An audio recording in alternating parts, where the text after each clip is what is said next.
Hello and welcome. My name is Tom Palmer, Atlas Network Executive Vice President for International Programs.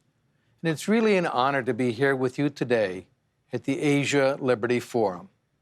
In this next hour, we're going to be thinking big about the ways that we can improve institutions in our communities to create opportunities for humans to thrive.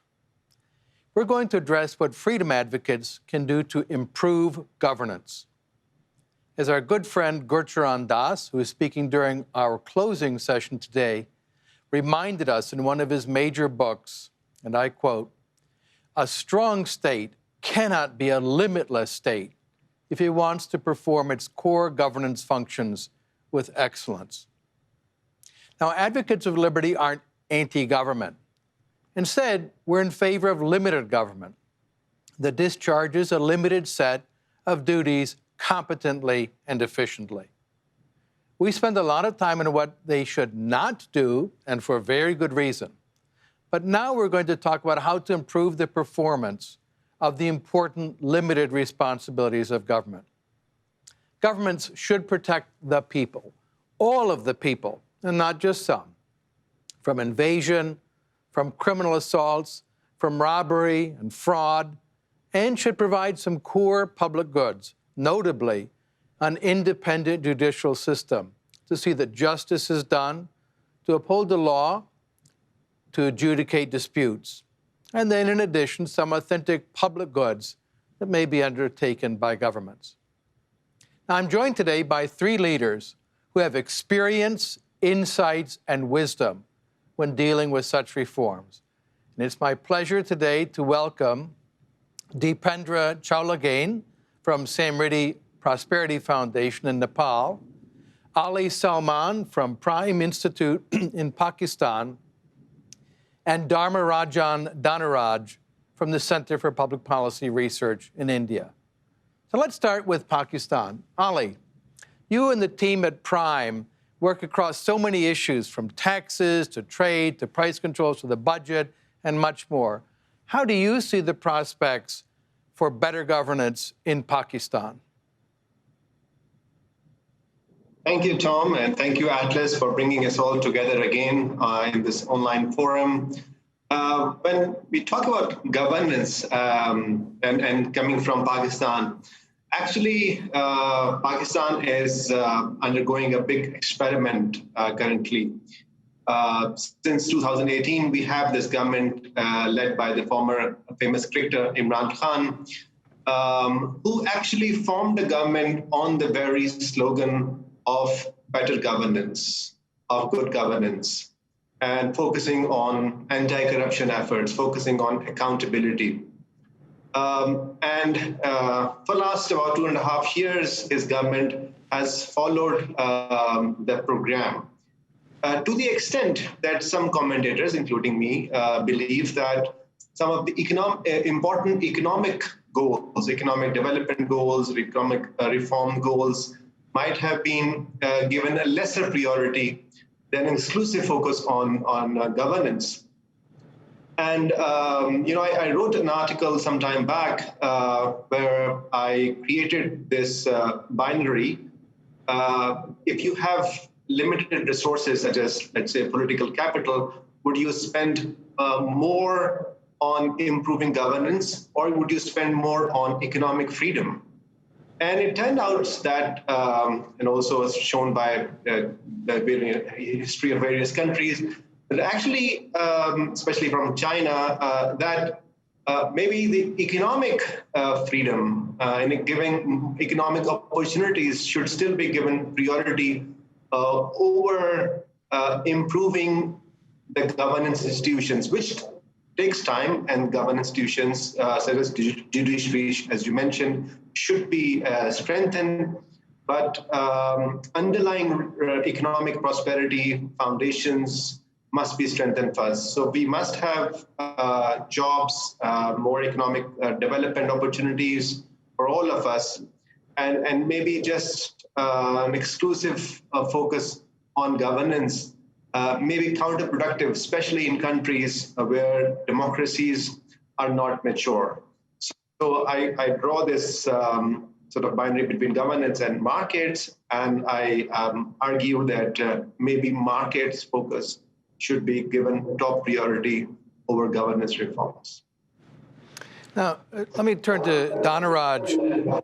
You and your team at CPPR have very successfully led campaigns to liberalize markets, liberalize labor laws, to improve governance. When the current government in India was running for office, they ran on a slogan of less government and more governance. What's been the actual experience in India? What do you think are the highs and the lows? First of all, thank you, Tom, for having me on this show. And thanks to Atlas also supporting us for all the freedom work that we are doing in this part of the world. In 2014, when Mr. Modi campaigned for Prime Minister's office, the major slogan everywhere he was sounding out to the voters was the minimum government and maximum governance. And the idea of minimum government, maximum governance for voters and others was to minimize the government intervention and also to privatize or to bring private-public partnership wherever government is not a necessary evil, so that better quality service to be provided to the public. But unfortunately, his rule in the last 7 years, I say 5 years he completed, 2019 he got re-elected to the office. And many of his actions were quite opposite to what he promised. The Prime Minister's office became a very, the most powerful office in the country. And by and large, all the office, and it was a very highly centralized authority. So when we talk about minimum government, my understanding is also that the powers are accumulated to one single authority. This will be given to communities, local governments, including villages, and in India we say panchayats, municipal corporations, small towns. But that was not the case in the last one, because there was no major reform agenda was put forth in that process, so that the decentralization process could be a continuous process and goals could be accomplished. And one of the other slogans he kept repeating during the campaign was the competitive federalism. That means we have 29 states in India. We have few areas which comes under union government's direct rule. So these 29 states could compete each other. What does it mean? That means governments could, the local governments, because the local citizens are more aligned to the thought process of the local government, or local government is trying to capture the ideas and interest of the aspirations of the local people. So these governments would be given more power. That was the idea given by, sounded by Modi's slogan of competitive federalism.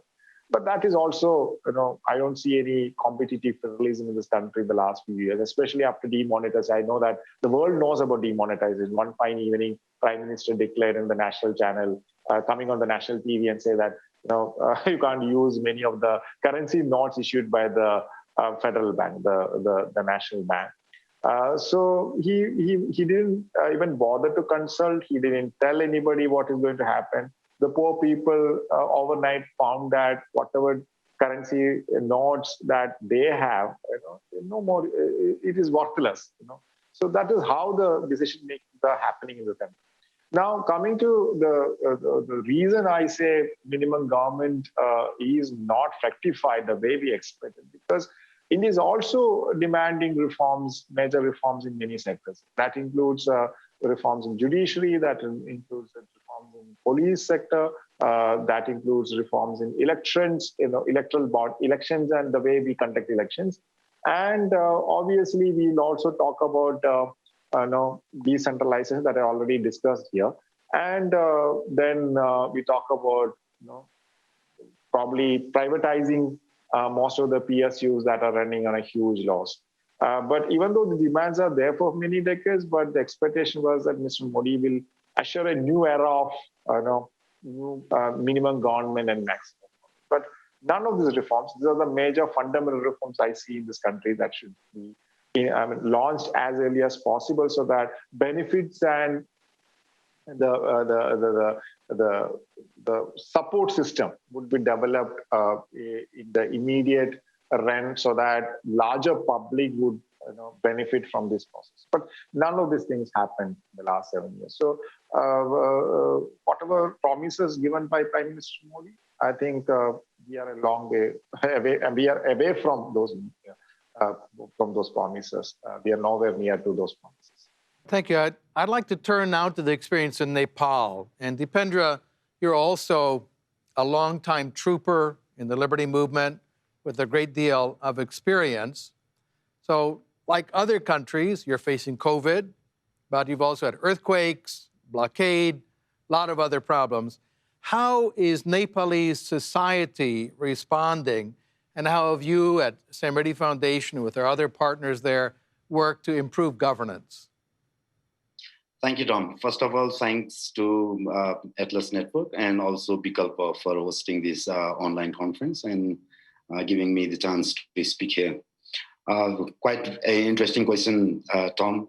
Yes, we faced a lot of crises. Before this pandemic, we already faced a couple of, economic blockade and the earthquake.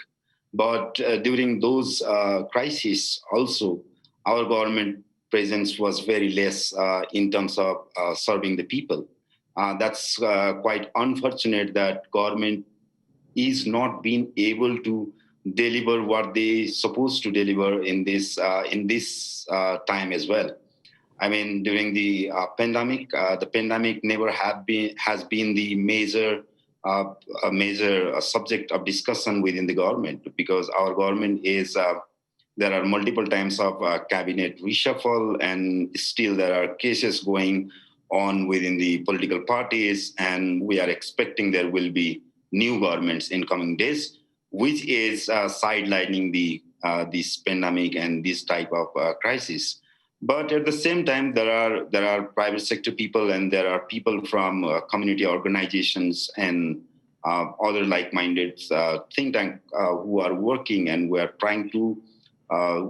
trying to solve the issue from their front. I mean, this means they are working on how they can come up with new solutions to deal with these existing problems, bringing private sector in front line, which is not happening as we expect. There are some previous incidents where private sector being able to address the couple of public goods. I mean, a couple of delivering some of the public services. Like a couple of years ago, we used to face 18 hours of load shedding. We started our first hydropower 110 years ago, but for a long time we were sustaining only on 30 megawatts. Then after 1990s, when market was liberalized, private sector got chance to enter in the market, and now out of 1,300 megawatts of electricity, private sector is contributing around 55% production. So these are a couple of examples, but there is a long way to go. I mean, we require more think tanks, more policy solutions to deal with these kind of problems. People are still struggling with entering into the market and operate their business, and also like exit from the market. So as a think tank, we are trying to collaborate with other like-minded think tanks where we can come up with practical solutions so that the livelihood of general people will be more easier, and there will be equal access to opportunity to the Nepali people. Well, I'd like to raise now a really hot topic. And I know it's a very hot topic in the United States, in some European countries, and that's police reform. But it's also been a topic of great public concern and very active debate in India as well. So I'd like to turn to you, Danu. What do you see as the prospects for reform of the police in India? And what reforms do you consider the most promising? Tom, police reforms, as you said, this is a very sensitive, emotional subject, whether it's in the US or in India. And the discussion here in the last 2 decades, I'm talking about the reform subject, the police reform that we've been talking about.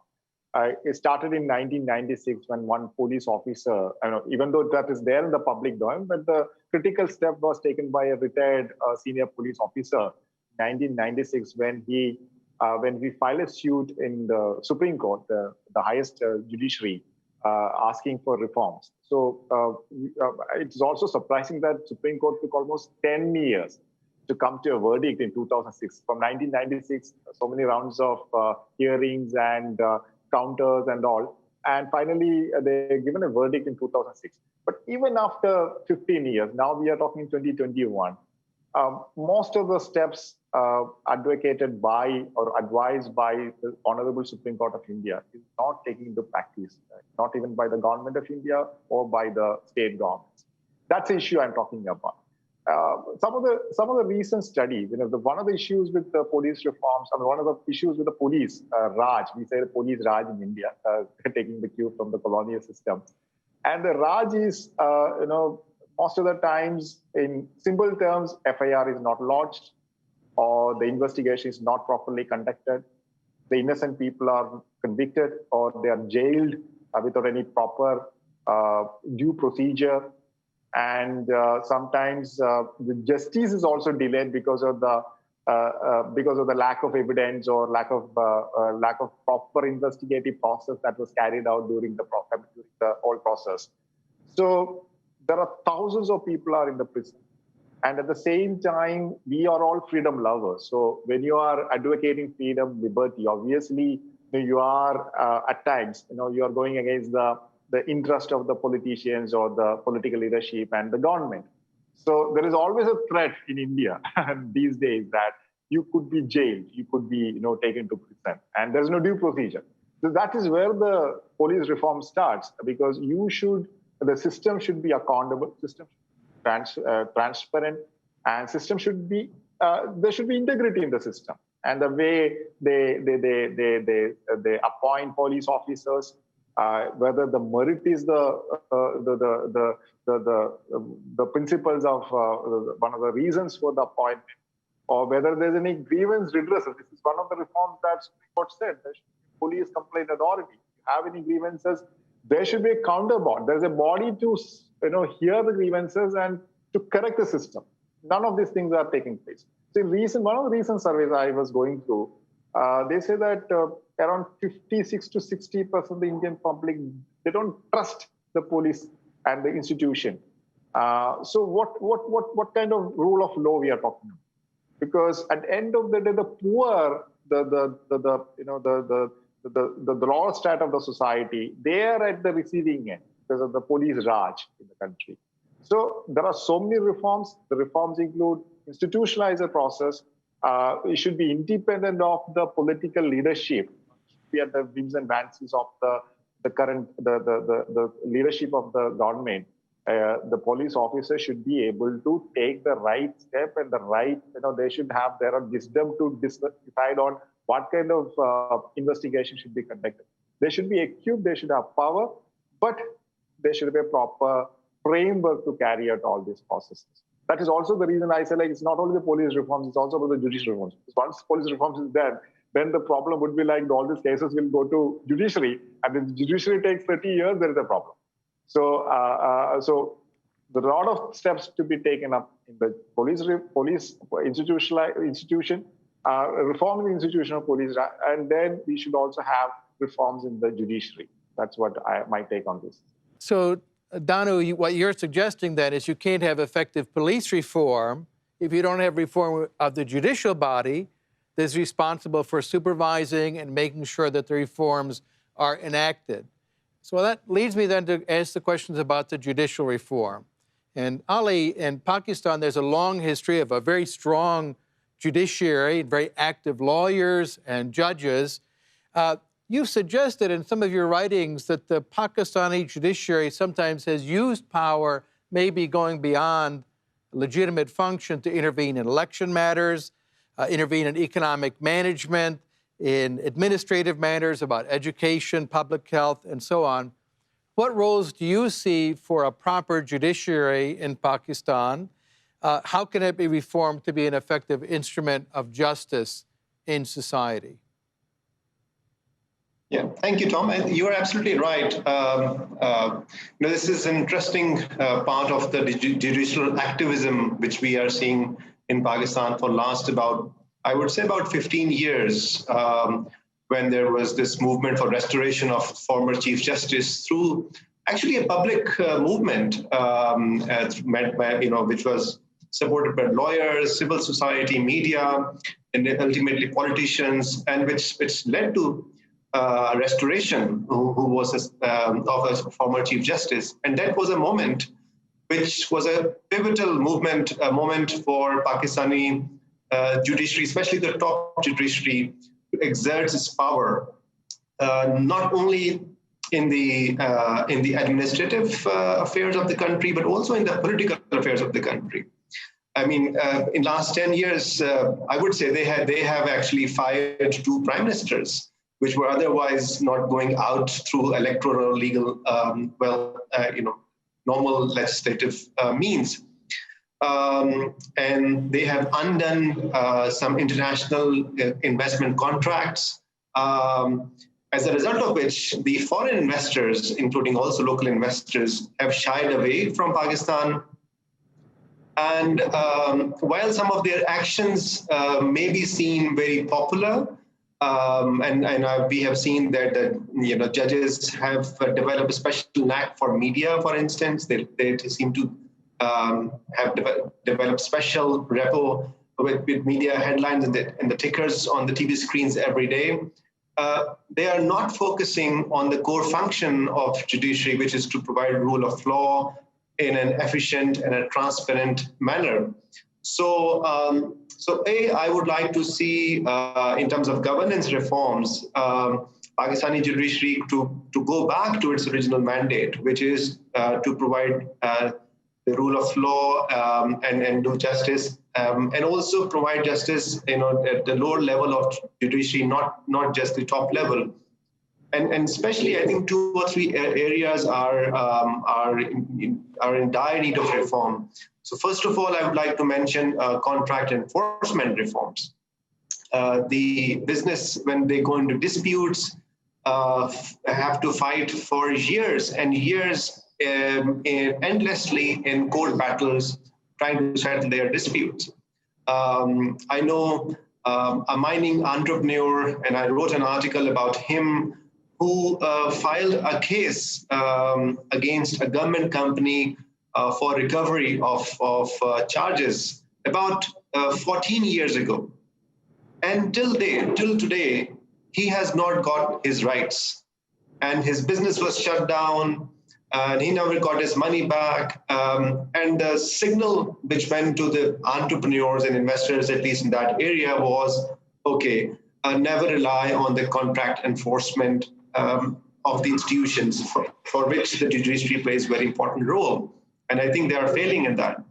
And a related, and let me also share, actually, with the support of Atlas, we have contributed in this debate actively in the last few years. We have published stories such as these and how this affects the doing business in the country. A related reform area would be an alternative dispute resolution mechanism. There is some movement towards that. There is some degree of recognition in the judiciary and also in the legal circles of the country that, okay, we don't need to bring everything to the judicial forum. Maybe we can settle something through an alternative mechanism. So we hope that that works. But really, the current form and the current sort of momentum of judicial activism is hurting economic and business interests of the country. Well, it's interesting you've raised this, because usually when we hear the judiciary in the media in any country, it's the big high-level kind of politicized questions about abuse of power or corruption. But the judiciary has that everyday function of making sure contracts are enforced, that the police behave appropriately, even down in your village or neighborhood. that those are important questions that often get overlooked when people think of the judiciary. I'd like to pose really a general question then, Ali. You commented that if there's a choice on expending political capital for governments, on improving governance and dealing with corruption and malfeasance, or just freeing markets, getting rid of cronyism and controls, you think choosing freeing markets is a better investment. So for all three of you, if you were to pick one area where government is currently active and doing a poor job of providing public services, what would it be? How would you change things? So can we improve governance by relying on the market? Can we really do both? And if so, how can we do that? So I'd like to start with you, Dipendra. Once again, I mean, for me, the public service delivery. I mean, let's, for example, take it, for example, the case of education in Nepal. We spend a lot of money in public education, but the outcome of the education, our public education is not considered as good. But at the same time, there are a lot of students who are going in the private sector. We always debate in the government, parliament, or in election manifesto. We always debate about. We give the big speech about we'll provide the free education. But every year that same thing happens. The quality is never improving. But at the same time, on the other side, the private sector is providing education. They are also involved there. People are paying huge money, and though there are low-cost private education is available there. But for me, being in a public policy think tank, why don't we create an opportunity for the students where we can transfer the money directly to their account and change the whole dynamics, or incentivize our teachers from different tool. That would be one big reform in Nepal. Other is, for me, the waste management in the country. A couple of years ago, Kathmandu used to be one of the very dirty capital city. Now, relatively, it's very cleaner because there are private sector players. There are a small community level actors who are managing the waste, and that's they are giving to the government. That means they are collecting in a very low cost, and they are providing that service to the public so that the city is becoming more cleaner. Those type of reforms. Another one would be, once again, entry in the market. We are also looking into the doing business index report. Every year, our index is improving, but not up to the mark. So that means we still have a lot of policy problems, a lot of problems on entering into the market. There are a lot of innovation happening in the private sectors, or young entrepreneurs are coming in the market, but our legal system never recognizes that. So we would like to request our government that, why don't we harmonize our policies according to the need of the market? Otherwise, 90% or more than 90% of the business community would be illegal. So these are a couple of examples from Nepal, Tom. So if government really want to work on those type of issues, we'll be very happy to join hands with them. I think those are also issues you find in lots of countries around the world. Difficulty of entering business, terrible trash collection and municipal services, and of course, failing education in many countries. I'd like to ask Danu, what's your nominee for improving governance and improving delivery of public services through greater reliance on the market? So I think the story is same for all the countries, and especially for South Asian countries. I echo what Dipendra said. Education is one example, but in India, it's very interesting. Some states are doing very well. And if you look at why those states are doing well in education, they have invited market to perform. And I'm coming from the small state called Kerala, and Kerala has got 100% literacy, and we have a very good academic institutions. And the reason is, for the last 150 years, even before independence, inviting private parties, private institutions, community organizations to set up education institutions in various parts of the state, and that helped a lot. The other one, again, something that probably we should not miss in this, the mobility transport part. Because in today's world, mobility is a very, very key element, important element. Upward mobility plus the physical mobility, how the system enables you to do that. So I see in India, the transport is completely a monopoly of government-run institutions. So we don't find quality service. We don't find, I think, the sufficient number of, let's say, buses or trains in the country. It's a country of 1.3 billion population, and we have few trains and few buses. And then what happens? The unintended consequence of people end up buying, spend the money for private vehicles, private cars. Then eventually that will lead to pollution, congestion. Then you have to acquire land to widen your roads. Then you will end up talking about climate change and all lot of things. So the basic fundamental issue is that government is not ready to open the market. And that there also you see certain states are doing well. Some states have this tradition of inviting entrepreneurs in the transport sector to set up their companies. We have very good transport services in southern India compared to northern India. So the reason is that southern India is more open to market forces, and they provide better quality services. The other one is, as I said in the beginning, mentioned in the beginning, PSUs, public sector undertakings. Most of them are running on heavy losses, and taxpayers' money is wasted. No leadership, people who are associated with that, no idea what they're doing. So, they should, in India, we say disinvestment, because government had invested in that. So it's a process called disinvestment now. So Prime Minister Modi had announced many times that he is going to do it in a big way, but never able to reach those goals. That there is a number they always announce every year. They announce the budget. This $1 billion would be saved by disinvesting in this PSU, investing in the PSU, but never achieved. So it's a long way to go. There should be many more privatization, many more companies to be privatized. The last point I would say, because of all these things in India, unfortunately, 80-85% of people are working in the informal sector, because you are not able to organize it because government has a monopoly there, and they are not able to provide the support system that is required to create more employment opportunities, because employment opportunities could be created only by private sector, and they are not promoted. So there are so many areas I could talk about where government should get out of the business. But let me ask a quick follow-up, because transportation is such a key issue, especially in a very high population country like India. Is there much talk of public-private partnerships or just private investment in toll roads?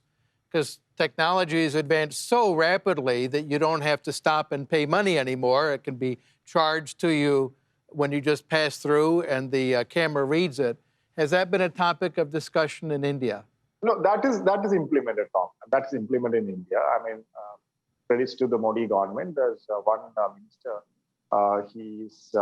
He is for reforms, and the minister responsible for surface transport and infrastructure development. So we introduced something called Fast Tag.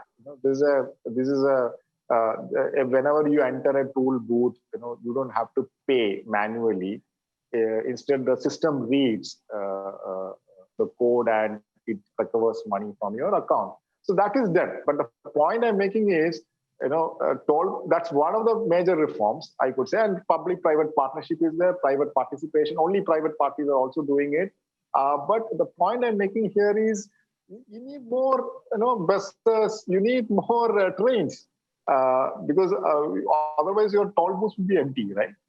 So that should not happen. You need the services that could cater to millions of people who travel every day from one point to other point. There you can't depend on state-owned public transport corporations, because almost all of them are in huge loss. They don't know. So we get into some 20-year-old bus about to dumped, and we don't know the quality. The service is very poor. They don't come on time. But now there are so much of talk in India because of thanks to the entrepreneurs and youngsters. They are entering, trying to enter the market. They're bringing ITS, for example. So that's a private market initiative, private initiative. So they're trying to integrate. I know I'm very optimistic about the developments, but I think the pace with which we are doing it very slow. I mean, we have to do that quantum jump to realize that potential. And India has got a huge potential in that sense. So, if you improve the mobility, what I understand from my research work is probably it will add 3-4% to GDP every year. You can provide transport to everybody, and that's a huge amount. That's a huge benefit for everybody. So there's a win-win also in economic growth and general prosperity when transportation is made easier. I'd like to turn then to Ali. You've had experience not only in Pakistan, but in Malaysia and other countries. So where do you see opportunities for improving governance through more reliance on markets? Yeah, Tom, well, as you mentioned, I spent last few years in Malaysia, and actually I saw many examples of successful public-private partnership in Malaysia, in the areas of public transport, in the areas of highways, and they seem to be working quite well, both for the government and also for the consumers. But here in Pakistan, I think there are more opportunities for reform. And I'd like to mention one key sector which has seen some reform, some private sector, but a lot more is needed. And that is the electricity provision in the country. Now, interestingly, about 10 years ago, we had a significant shortage of electricity in the country. We had electricity outages for hours and hours. There would be no electricity power supply in cities and more so in the rural areas, in the villages. And we were left out without power. And we had to rely on alternative power supplies, self-generators, and etc. But about 7 years ago, the government introduced this power framework and incentivized the private sector to invest in the country. That was successful. And as a result, Pakistan has actually now not only has produce enough electricity, but it has a surplus electricity of about 38,000 megawatt. Now the irony is that now we have surplus electricity, and still we have electricity outages. So normally the economic principle would suggest that now we have more supply, so the price should come down, and there should be, and it should be able to serve markets more widely. But markets are still underserved. There is still queues and a lot of long waiting time for people to get connection. And there are still electricity outages. And why? Because in one key segment of electricity market, that is the distribution and transmission, government is refusing to go away. Government is saying that I will be the sole buyer of whatever electricity you are producing. Now, government is, of course, has fiscal limitations. Taxation and other resources are limited, but it still wants to keep all procurement of electricity, whether it's produced by a government company or a private company, to itself. They have announced some reforms, but it has been there for several years. But we have not seen the sort of big leap progress. We have not seen. So I would like to say that the segment of of electricity, which is the distribution and transmission, ought to be privatized. And one funny story is that about 20 years ago, when this idea of privatization of the distribution companies was first floated, the first thing which government thought, let's create a new company which will then take over all these companies and then help them to privatize.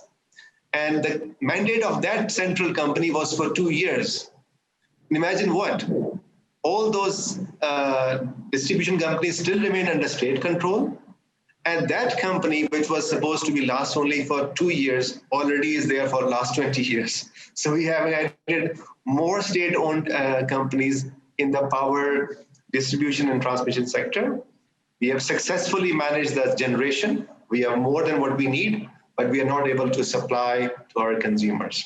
So we want the government definitely out of this segment of the market as well. It reminds me of the old saying that the closest thing on this earth to immortality is a government agency. It's very hard to get even these limited 2-year mandates to go away. Well, since we've been talking about electricity, it seems appropriate. I'd like to switch to e-government, so electronic governance reforms. A number of Atlas Network partners have pioneered e-government reforms. So when it comes to starting a company, interacting with public bodies, registering your car to drive on the road, and so on, shifting to doing that electronically, which means you don't interact with a bureaucrat who sometimes asks for some favors or who can delay things if they don't get the favors. Do you see possibilities for improved governance with new technologies that are available? And let me start with you, Dipendra. I think yes. As a country, we don't have long history of going to the electronic governance. But recently, some year back, government introduced the online registration of companies, which still requires a lot of reforms, but that helped the entrepreneur to register their business from outside Kathmandu. Otherwise, they need to come to Kathmandu anyway.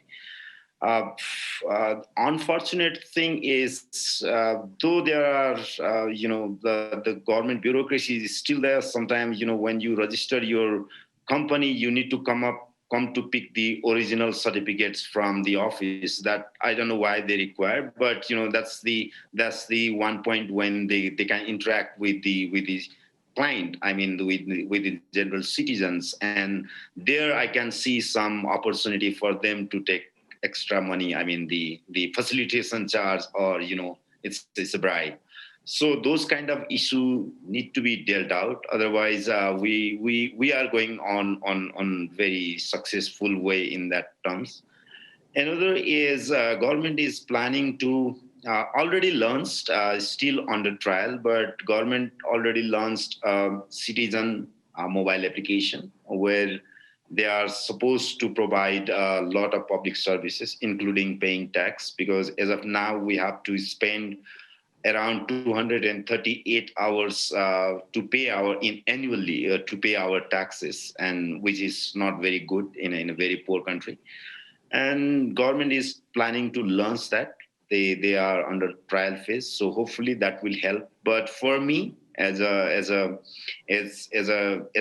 interact with young peoples and young entrepreneurs who are coming up with new solutions, I'm very confident that disruption from the technology will really help the human-to-human interaction, so that public service delivery will be more efficient, and we can see where our money is going, and government, we can ask government to be accountable for that money. Otherwise, in very conservative way of transaction, I mean, people to people, when there is people to people, interactions, there are a lot more discretionary power to the government officer, which doesn't help to move the country forward. So I'm confident that the disruption through the technology will really helpful to make our government more efficient. And I might add for our participants from around Asia and the world that Bikalpa and Samriddhi and the network in Nepal have worked together very well to bring about those reforms we have seen. So we really, really admire and respect the groups in Nepal and the success that they've had. Well, let me turn it over then. Ale, do you have any experience with e-governance reforms in Pakistan? Do you see a future for that? Our think tank has not directly worked on e-governance reforms. But I would like to say that Pakistan government, federal government, and some provincial governments have done reasonably well in adopting e-governance in a few areas. And one of the important areas which they have applied technology is the property rights, land registration, titles of the land ownership, which is something very important when you want to establish your ownership. And in Punjab, the largest province, I think most of the process has been completed, and now people can reliably get the proof of ownership. And also the transfer of property has become more easier and more reliable. And another area in which they have done well is like day-to-day public usages, such as paying utility bills, paying taxes also. In that sense, traffic challans, traffic tickets has become easier. Issuance of passports has become much easier. When I got my first passport, maybe about 20 years ago, I stood in queue in sun for hours and hours waiting outside the government department. Now I don't have to. If I go for a fresh passport, I will sit in a nice one room and get out after 4 hours and can receive my passport after 7 days. So things have improved a lot, and we hope that this can further make public services and governance easier and accessible. Well, Danu, what's the situation with India in terms of less government, more governance? Have we seen any e-reforms that have made that possible? Yes, I think when Modi started his first innings, the key focus was on e-governance. Mostly, the government started developing apps, and India is a huge market, so obviously there was a lot of interest also that time. And we received most of the things, most of the government services. Let's say, for example, documentation, passport seva. Like Ali said, in India, passport service more or less is handled by a private agency, the famous Tata Consulting Service, TCS. So a lot of improvement on those respects. But one of the things that I would like to point out here is, there are two ways of e-governance. We can approach e-governance. I think one is the initiative taken by the government or governments. At different state level, state governments are also taking certain initiatives. The other one is market initiative and market response. I think India is doing very well in the market response system, I see, especially with respect to e-governance. For example, I give one cute example, I would say. We have Tommy asked me about where market play a role. And I talked about transport, I talked about education. But I think one huge, big missing point in this discussion is the banking sector. India has got around 70-80% of banks are managed by government. The problem there is, of course, government dictates what is the banking, what kind of, what is the interest rate to, who should get the bank loans, and everything is decided. And also they will finally, they also default because there is no proper procedure system lent out. So there's a hue and cry about banks should be privatized, or at least the ownership of the banks, what is with the government, that should be reduced, that should be minimized. Let's say 20% of 20% ownership should go to government, but rest should be the market. But now, as a counterintuitive, what is happening in India is there are so many Indian companies are coming to the market, introducing mobile banking, for example. I was looking at some of the numbers a few days ago, and we have got around, I think every month, if I'm not wrong, around 2.2 to 3 billion transactions are happening every month. This is completely delivered and done, and sophistication comes from the private market. And the volume, it's actually, there's a steady growth now, amount of transactions, the volume transaction that is happening in India. So now there's this has gone to different levels. It was a little expensive in the beginning. Today, you don't have to pay anything for this service. So everybody, because telecom is one good example. I think global example we caught from India. Telecom market was privatized in 90s, and we have got more than 1 billion mobile connections today, thanks to market forces.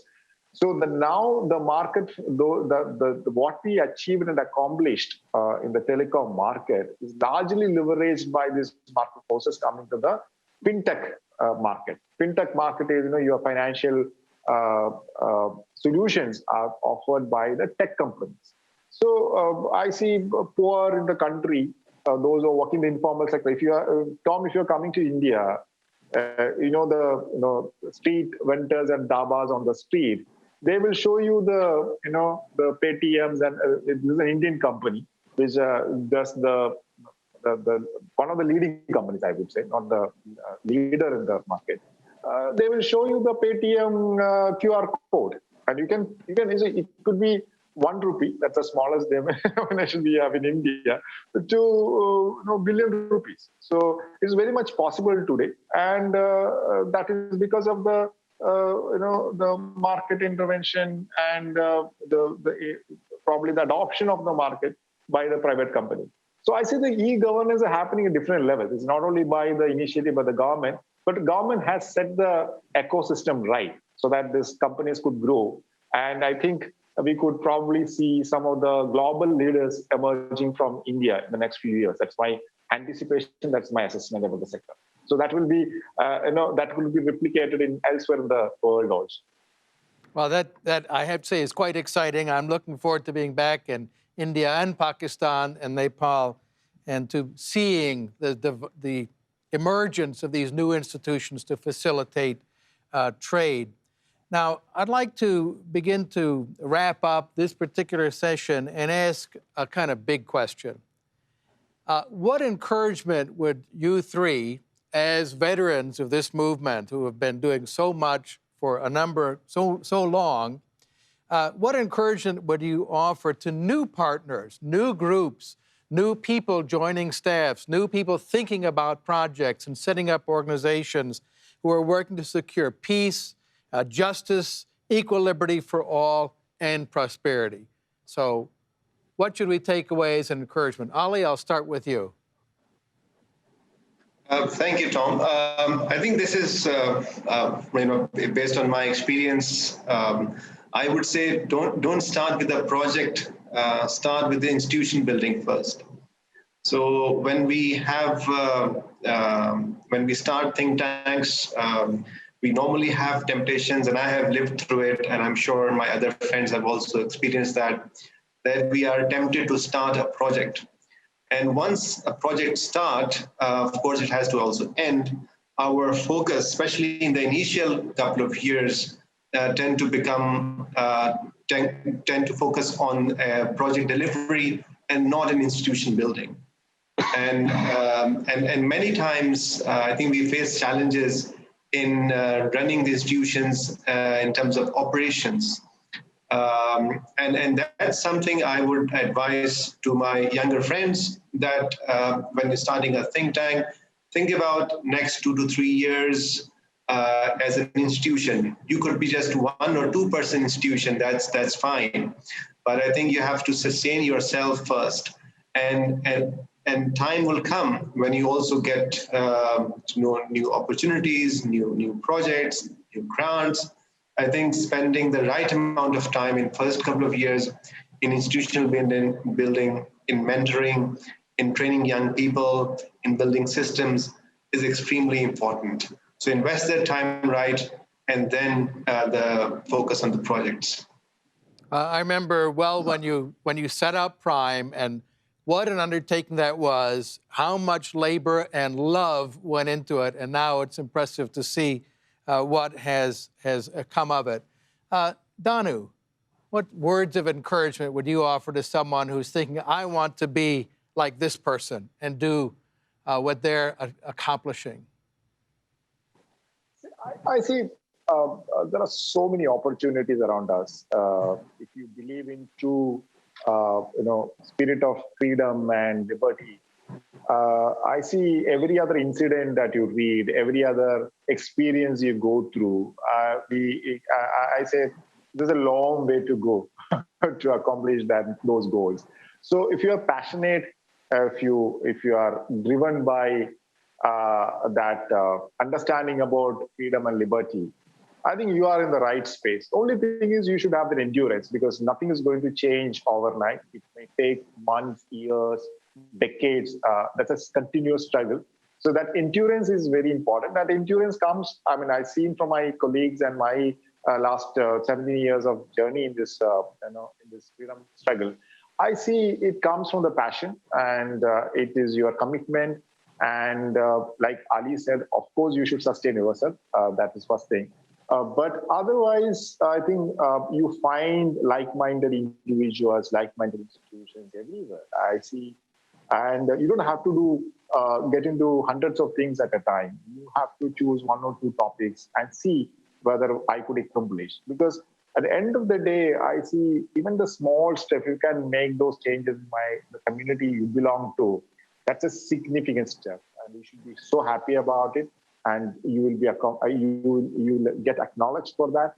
And and also, I think today world is so globalized. So you get support, if not from your community, you get support from across the world. So be positive, optimistic, and I think sense of enthusiasm that you find in every activity, that will drive you all the time.